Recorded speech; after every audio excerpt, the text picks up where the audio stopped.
noite a todos, sejam todos bem-vindos a essa Casa Espírita Cristã.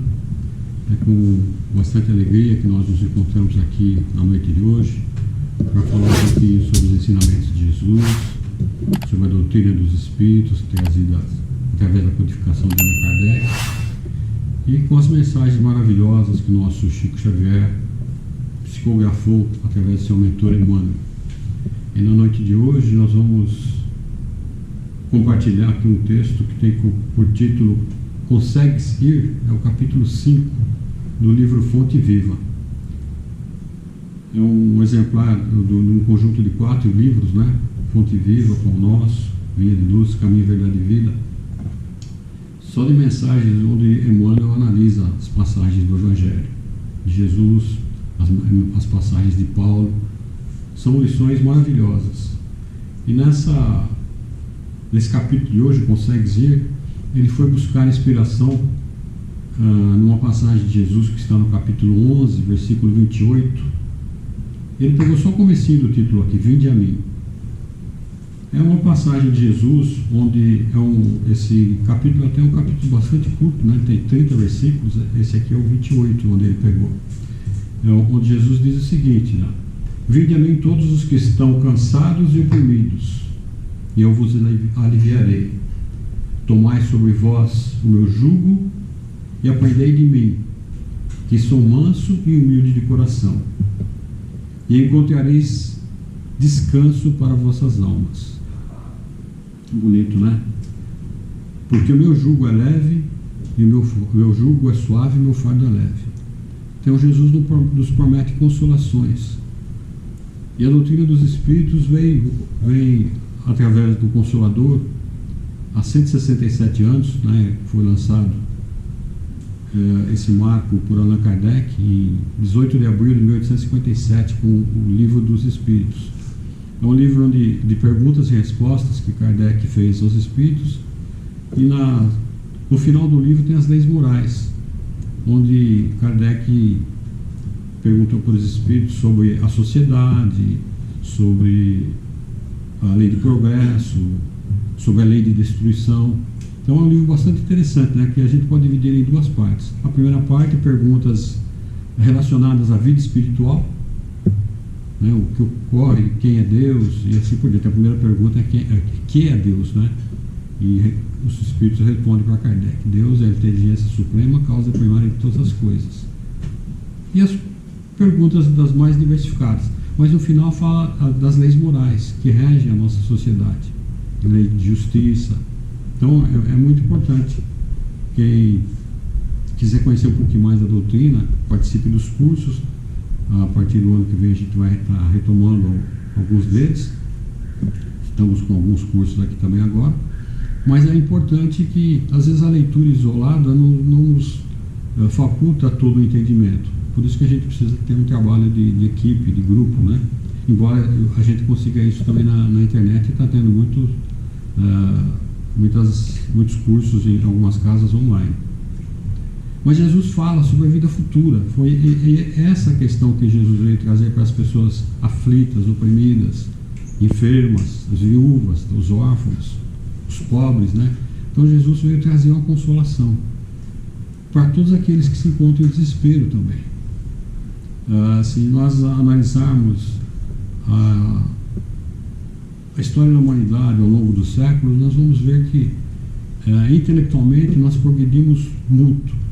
Já os Espíritos falam isso para Kardec já há 167 anos atrás, que o mundo tinha caminhado bastante, né, nesse processo de conforto, de leis, até de justiça, mas ainda havia muito o que fazer. Agora, na parte moral, os problemas continuaram sendo os mesmos, né, de relacionamento, de problemas de saúde. Basicamente, as questões maiores que eles nos dizem, a questão do progresso no povo, consiste nas questões do orgulho e do egoísmo. Nesse aspecto, nós caminhamos bem pouco. E alguns espíritos, tanto encarnados como desencarnados, atribuem essa questão do egoísmo e do orgulho a essência de tudo que há de errado no planeta, das guerras. Hoje nós temos muito problema com as questões econômicas, né?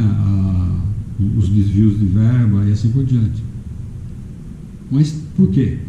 Tudo levando para o fundo da pessoa, né? Das questões do egoísmo. Eu quero para mim. E a partir do momento que nós virarmos essa página da história, nós não precisaremos mais ter leis como existem hoje. Os Espíritos disseram isso para Kardec, está acho que na lição 170, na pergunta 793 do Livro dos Espíritos, com relação a essas questões, que a partir do momento que o mundo moralmente evoluir, e para que se considere um mundo evoluído, temos que erradicar o orgulho e o egoísmo. A partir do momento que não haja mais orgulho e egoísmo, não vamos precisar mais nem de leis civis, porque as pessoas vão se respeitar mutuamente. Mas vamos em frente aqui. O que Emmanuel tem a nos dizer? Ele começa dizendo assim: o crente escuta o apelo do mestre, anotando abençoadas consolações. O doutrinador, os palestrantes, né, repetem para comunicar vibrações de conforto espiritual aos ouvintes. Então, a partir do momento que a gente ouve aquela replicação das palavras de Jesus, né, que há muitas moradas na casa do Pai, que assim não fosse, ele nos teria dito que as bem-aventuranças nos aguardam na parte espiritual, que a verdadeira vida está na parte espiritual. Mas é que quando nós chegamos na matéria, nós esquecemos de tudo isso. Nós nos comprometemos com Cristo, com o plano espiritual, que vamos reencarnar e trabalharmos na seara de Jesus. Mas muitas vezes, na maioria das vezes, nós nos esquecemos disso. E aqui ele continua dizendo: todos ouvem as palavras do Cristo, as quais insistem para que a mente inquieta e o coração atormentado lhe procure um regaço refrigerante. Contudo, se é fácil ouvir e repetir o vinde a mim, quão difícil é ir para ele. A gente ouvir, ler e repetir é fácil, mas nós estarmos realmente juntos de Jesus é uma distância um pouco maior, né? Aqui as palavras do mestre derramam-se por vitalizante bálsamo. Entretanto, os laços da conveniência imediatista são demasiado fortes. Um exemplo que a gente poderia citar aqui, não julgando, mas não tendo como não citar como exemplo, é Pilatos, né? A questão da conveniência. Ele interrogou Jesus, considerou uma pessoa justa, mas o cargo dele e a posição dele, ele não abriu mão desse cargo, dessa posição. Ele preferiu entregar ele para ser julgado. Até ofereceu o criminoso, na época, o Barrabás, para que o povo escolhesse entre um dos dois quem eles libertariam. E instados, né, pelos sacerdotes, o povo escolheu a libertação de Barrabás e a crucificação de Jesus. Pilatos simplesmente lavou as mãos, falou, simbolicamente, ou literalmente, pelo menos pelos relatos que a gente vê, ele pega e lava as mãos numa bacia de água, fala, a responsabilidade é de vocês. Quer dizer, mas não existe isso, né? A gente se omitir e deixar a responsabilidade pelo outro. A gente está acabando sendo conivente e está assumindo a nossa parte nessa história. Mas ainda é bonito isso, a questão espiritual. Nós sabemos que todos os erros podem ser perdoados. Na verdade, não é um perdão, né? O Jesus colocava como amor cobre a multidão dos pecados. Então, uma pessoa que errou muito numa vida, por exemplo, como o Pilatos, ele pode ter reencarnado numa outra vida como um trabalhador da seara de Jesus. É uma pessoa que se comprometeu, né, reconheceu o erro na vida espiritual e se comprometeu a seguir adiante, trabalhando agora na seara de Jesus, arcando com os compromissos. Então os laços são demasiadamente fortes. A lei assinala-se o convite divino, entre promessas de renovação para a jornada redentora. Todavia, o cárcere do desânimo isola o espírito através de grades resistentes. Acho que a grande maioria de nós já passou por situações difíceis, né, de nos libertarmos. Aqui ele fala do desânimo, né? De repente a gente sabe que tem que fazer algo, mas o quão difícil é fazer esse algo. E aqui depois ele relaciona ainda, né?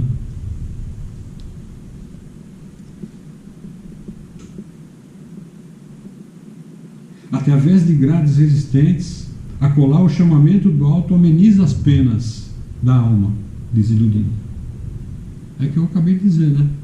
Nós sabemos que tudo, como Paulo dizia, né? O amor cobre a multidão dos pecados. Então nós podemos errar, mas teremos infinitas oportunidades para retificarmos tudo aquilo que não foi bem feito. Esse é o grande consolo que a reencarnação nos traz. Se a gente errou, triste, paciência. Vamos refazer de novo. Vamos começar tudo de novo.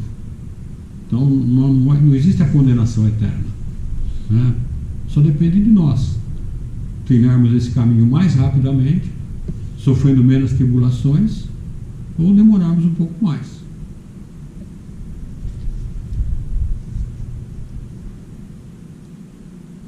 Mas é quase impraticável a libertação dos impedimentos constituídos por pessoas. Olha, aqui ele já especifica as situações, né? Impedimentos constituídos por pessoas e coisas, situações e interesses individuais, aparentemente inadiáveis. Aparentemente inadiáveis, né? Aqui eu lembro daquela passagem do mancebo rico, né? Que no Evangelho o rapaz rico chega para Jesus e fala que ele queria seguir Jesus, o que precisaria, né? Porque ele praticava todas as leis, ele orava, frequentava a sinagoga, fazia tudo direitinho. Ele falou: ó, se você quer realmente ir para o reino de Deus, dá tudo que você tem aos pobres e me segue.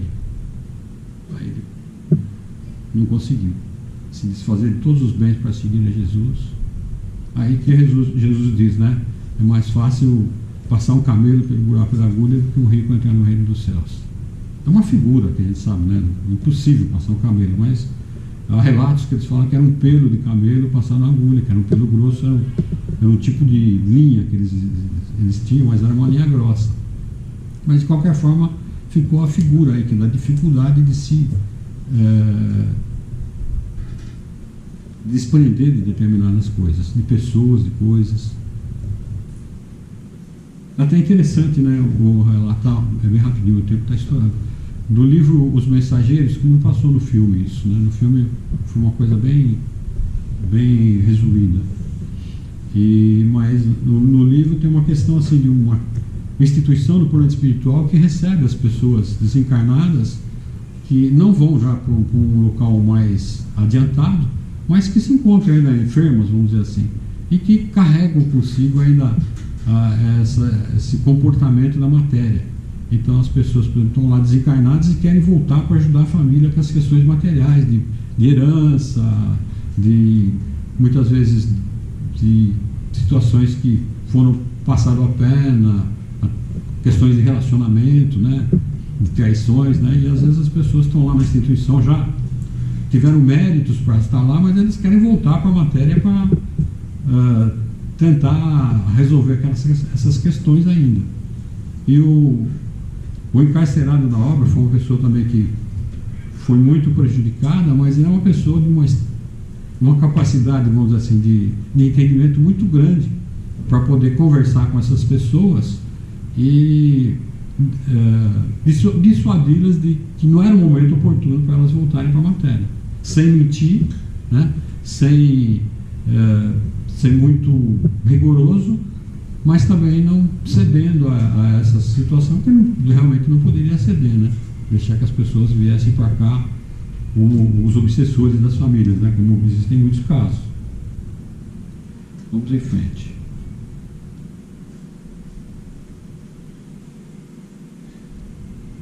Jesus, o nosso Salvador, estende-nos os braços amoráveis e compassivos. Com ele a vida enriquecer-se-á de valores imperecíveis, não se perde, né? Não perece. À sombra dos seus ensinamentos celestes, seguiremos pelo trabalho santificante na direção da pátria universal. Todos os crentes registram-lhe o apelo consolador, mas raros se revelam suficientemente valorosos na fé para lhe buscarem a companhia. Em suma, é muito doce escutar o vinde a mim. Entretanto, para falar com verdade, já consegues ir? É a pergunta de Emmanuel. Será que a gente está preparado? O próprio Emmanuel, o mentor espiritual de Chico, levou quantos anos? Quantas décadas? Quem tiver a oportunidade de ler o livro há 2000 anos, é um romance maravilhoso que é a vida do mentor de Chico Xavier, Emmanuel. E a esposa dele conheceu o Cristo e se apaixonou pelas suas promessas. O Emmanuel, como um senador romano orgulhoso, ele levou quantos séculos ou quantas décadas para aceitar isso. Sendo que ele teve a oportunidade, quem lê o livro vai encontrar esse diálogo entre Jesus e Emmanuel. É uma coisa muito bonita de se ver. Mas para ver que as coisas não são simples assim. Mas a gente tem que vencer essa grade do desânimo, que é que ele diz, né? É o grande desafio das nossas vidas, é esse. Buscarmos estar mais próximo de Jesus, praticando os seus ensinamentos e crescendo, né, espiritualmente. É muito obrigado. E assim vamos agradecendo a Deus, a Jesus, aos mentores espirituais por essas mensagens tão lindas, preciosas, que vêm nos incitar a nos aproximarmos cada vez mais de Jesus, sermos mais pacientes, compreensivos, tolerantes, gentis, e mentalizando a doce figura de Jesus, com as suas doces mãos espalmadas sobre as nossas cabeças, nos transmitindo esse bálsamo lenitivo de paz, de consolação, de fé e esperança. Vamos rogar forças para que possamos vencer essas cadeias que nos prendem ainda às imperfeições, ao equívoco, e que possamos seguir com Jesus, que consigamos ir a Jesus no vinde a mim,